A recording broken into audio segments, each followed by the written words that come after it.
السلام. الفيلم ديالنا كيبدا مع الدكتور دولاتيل واللي كانت عنده قدرات غريبه كيعالج بها الحيوانات، وكان كيعرف حتى اللغه ديالهم وكيهضر معاهم. وبسبب هادشي ولا مشهور وكاع الناس كتجي عنده من كل بلاصه باش يعالجوا الحيوانات ديالهم. والملكه ديال انجلترا سمعت به، طلبات منه يحضر باش يعالج لها الكلب ديالها. وملي حسات باللي دولاتيل دكتور مميز ومختلف على الناس الاخرين، عطاتو قصر باش يعيش فيه، وفي نفس الوقت يولي ملجأ لكاع الحيوانات اللي كيعالج. دولاتيل غتعجب واحد البنت سميتها ليلي، وحتى هي كانت كتبغي الحيوانات، فبداو كيدوروا في العالم وكيعتقوا في الحيوانات، ومع الوقت غيشكلوا فريق من جميع اصناف الحيوانات. من بعد الفريق ولا عائله وحده، ودولاتيل تزوج بليلي ودوزوا افضل الايام في حياتهم، حتى لواحد النهار اللي كانت فيه ليلي غاديه لواحد المغامره بوحدها بلا ما يمشي معها دولاتيل، وهادشي باش تقلب على شجره المعجزه. ليلي ودعتهم وتحركات، ولكن مع الاسف البحر كان هايج وليلي غرقت، والحاجه الوحيده اللي بقات منها هي الخاتم ديالها. دولاتيل بقى فيه الحال بزاف على ليلي، شدو اكتئاب وقرر انه يسد القصر وينعزل على العالم ويكمل حياته بوحدو مع الحيوانات. ومن هنا غيبدا الفيلم ديالنا. هذا ستابين كان كيصيد مع الاب ديالو في الغابه، ولكن هو ما كانش باغي هادشي حيت كانوا عزاز عليه الحيوانات وما كيبغيش يأذيهم. الاب ديالو طلب منه يتيري في واحد الطير. ستابينز تيرا في الخوا باش ما يأذيش داك الطير، ولكن مع الاسف ستابينز ملي غيتيري القرطاسه غتجي في واحد السنجاب كان واقف فوق الشجره. فستابينز بقى فيه الحال بزاف حيت ضرب السنجاب وكان باغي يعالجو. الاب ديالو في هذيك اللحظه عطاه الموس وقال ليه يقتلو وتهنى منه، ولكن ستابينز ما سمعش لهضرتو وقرر يعالجو. هزو مشى بيه للقصر ديال الدكتور دولاتيل، ولكن غيلقاه مسدود كيف قلنا من قبل، وكان تما واحد الببغاء واقف وشاف كلشي. قرر انه يعاون ستابينز ويدخلو للقصر، وداك الشيء اللي وقع. الببغاء وراه ستابينز الطريق باش يدخل، وستابينز ملي دخل كان متفاجئ من الحيوانات اللي تما، ولكن ملي وصل حدا القصر غيحصل في واحد الشبكه كانت مغطيه في الارض. وفي جهه اخرى الدكتور دولاتيل ملي عرف بلي شي وحدين من البشر دخلوا للقصر تخباو وقرر انه ما يخرجش ليهم. من بعد طلب من الحيوانات يخرجوهم. في نفس الوقت واحد البنت دخلت للقصر وكانت سميتها روز، وهذه كانت الحفيده ديال الملكه، وجات للقصر باش تبلغ دولاتيل بشي حوايج مهمه. روز عاونت ستابينز ونزلاتو من الشبكه. من بعد مشاو للقصر وبداو كيدقوا على الدكتور دولاتيل. في هذيك اللحظه حلات لهم الغوريلا وبدات كتخلع فيهم، ولكن هي اصلا كانت خايفه اكثر منه.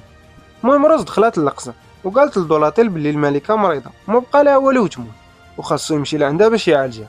دولاتيل جرى عليها وقال لها بلي هو ما باغيش يشوف شي واحد من البشر عاوتاني. روز في هذيك اللحظه قالت لي الا الملكه ماتت هاد القصر ما يبقاش عندي وغتخرج منه انت وكاع الحيوانات. دولاتيل ناض وبدا كيتناقش مع الحيوانات، واكتشف بلي بصح العقد مكتوب فيه بلي القصر غيبقى ديالو ما حد الملكه عايشه، ولكن الا ماتت القصر غيرجع للدوله عاوتاني. فدولاتيل بدا كيفكر شنو يدير. في نفس الوقت ستابينز غيدخل لعندهم وغيبدا يطلب من الدكتور يعالج السنجاب قبل ما يموت. دولاتيل ملي شاف السنجاب طلب من الحيوانات يوجدوا الغرفه ديال العمليات. من بعد دخلوا كاملين باش يعالجوا السنجاب. اما روز وستابينز كانوا كيتفرجوا من برا ومتفاجئين باللي دولاتيل طلع بصح كيعرف يدوي مع الحيوانات. من بعد شويه العمليه نجحت والدكتور قدر ينقذ السنجاب، وجلس كيتشاور مع الحيوانات. وفي الاخر غيقرر يمشي يعالج الملكه، وهادشي بطبيعه الحال باش يبقى القصر ديالو. المهم دولاتيل وجد راسو باش يمشي للقصر. في هذيك اللحظه ستابينز طلب منه يمشي معاه، ولكن دولاتيل قال ليه لا غترجع لداركم. وملي ستابينز خرج من القصر قرر انه يتخبى في واحد الصندوق كاين في الكروسه اللي غتوصل دولاتيل للقصر. من بعد شويه دولاتيل واللي معاه تحركوا للقصر ديال الملكه، وستابينز تخبى ومشى معاهم. ملي وصلوا للقصر دخلوا باش يشوفوا الملكه، ولكن الحراس غيشدوا ستابينز. دولاتيل في هذيك اللحظه كان مضطر انه يقول لهم بلي ستابينز التلميذ ديالو، وهادشي باش يطلقوه. من بعد دخلوا لعند الملكه ودولاتيل بدا كيفحصها هو والحيوانات ديالو. من بعد ملي سالا الفحص اكتشف بلي شي واحد عطى للملكه واحد الزهره سميتها زهره الظل، وهي اللي خلاتها تولي هكا. ومن بعد ايام غيكون الكسوف ديال الشمس والملكه غتموت الا ما خداتش العلاج. والمشكله هي ان العلاج كاين في واحد الشجره سميتها شجره المعجزه، واللي كاينه في واحد الجزيره بعيده بزاف. وهاد خونا سميتو بلال، حتى هو دكتور ديال الحيوانات كان كيقرا مع دولاتيل في المدرسه، ولكن ما كيحملش وكيغير منه. وهاد الشويبيني اللورد فاجولي هو اللي غيشد انجلترا الى الملكه ماتت. هاد اللورد فاجولي وبلير هما اللي سمموا الملكه، ولكن حتى شي واحد ما عرف هادشي. المهم دولاتيل غيقرر يمشي يجيب العلاج للملكه، واخا البلاصه اللي فيها العلاج هي نفس البلاصه اللي ماتت فيها ليلي. دولاتيل قبل ما يمشي خلى واحد الحشره باش تراقب كاع داكشي اللي كيوقع. من بعد طلب من روز هي اللي تبقى توكل الملكه وحتى شي واحد ما يوكلها من غيرها. وملي دولاتيل خرج من القصر قال لستابينز بلي خاصو يمشي لدارهم حيت هاد الرحله خطيره بزاف وما يقدرش ياخدو معاه. وبالفعل ستابينز مشى لدارهم وكان مقلق بزاف حيت ما غيمشيش مع دولاتيل، ولكن مع الفجر الببغاء والزرافه مشاو لعند ستابينز ويقوم الناس وخدوهم معاهم. وفعلا وصلوا ستافينز للسفينة ديال دولاتيل، ودولاتيل تعصب من الببغاء على داكشي اللي دار، ولكن الببغاء كان حاس بلي ستافينز واحد منهم وبدا كيفهم اللغة ديالهم.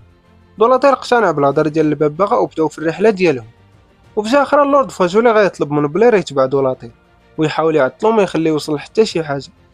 دولاتيل كان خاصو يمشي في الاول لمدينة برلين، وهادشي باش يجيب الخريطة اللي كانت عند ليلي واللي غتوصلو لشجرة المعجزة. ولكن بلاتي كيفاش حتى وصلت الخريطة لتما؟ انا غنقول لك. مدينة برلين الزعيم ديالها هو الملك راسولي، هو الاب ديال ليلي. وهاد المدينة شحال هادي كان عايش فيها دولاتيل مع ليلي. ومن بعد ما ماتت ليلي الملك علق التصاور ديال دولاتيل في كاع البلايص وكان باغي يقتلو. وهادشي كان كيسحب ليه بلي دولاتيل هو السبب في الموت ديال بنته. نرجعو دابا للحاضر.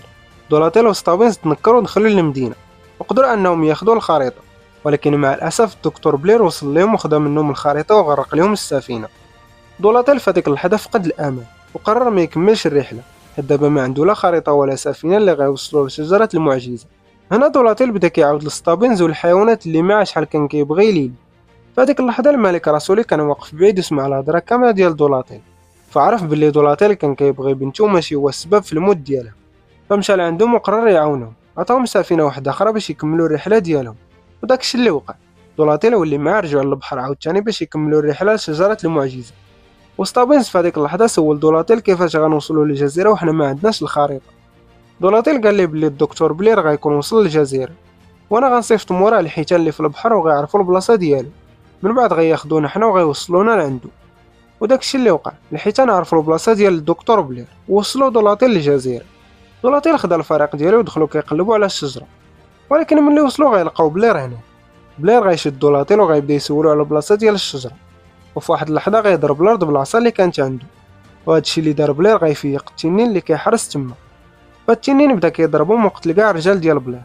من بعد التنين غيشد دولاتيل وكان غيقتلو، ولكن غيتفاجئ بلي دولاتيل كيفهم اللغة ديالو وكيتكلم معاه. دولاتيل عرف بلي هاد التنين انثى والزوج ديالها مات من شحال هادي، ومن هذاك الوقت وهي كتحرس هاد البلاصه، وقالت ليه بلي هي مريضه وبغات منو يعالجها. وفعلا دولاتيل بدا كيعالج فيها، وبطبيعه الحال بالمساعده ديال الفريق ديالو. غيلقاو بلي الجسد ديالها عامر بالسيوف ديال الحراس اللي هي كلاتهم. وملي حسات بلي هي ولات بخير قررت ترد لهم المعروف، فاخداتهم ووصلاتهم لشجره المعجزه. ودولاتيل واللي معاه كانوا مصدومين من داكشي اللي شافوا ومن الجمال ديال شجره المعجزه، فخداو العلاج من الشجره ورجعوا بالزربه للقصر ديال الملكه، وقدروا يوصلوا لها في اخر لحظه. وفعلا نجح العلاج والملكه فاقت عاوتاني. ودولاتيل جاب الحشره اللي كان حاطها باش تراقب القصر وسولها على داكشي اللي وقع، فقالت ليه بلي اللورد فاجولي هو اللي باغي يقتل الملكه والسم مازال عنده في الجيب ديالو. دولاتيل بلغهم بهاد الهضره، وفعلا الحراس لقاو عند اللورد السم، والملكه طلبات من الحراس ياخذوا اللورد ويحبسوه. وشكرات دولاتيل وستافينز على داكشي اللي داروا.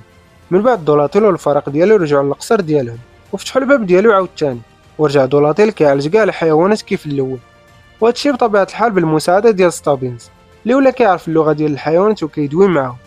وهنا غنوصلوا لنهايه الفيلم ديالنا.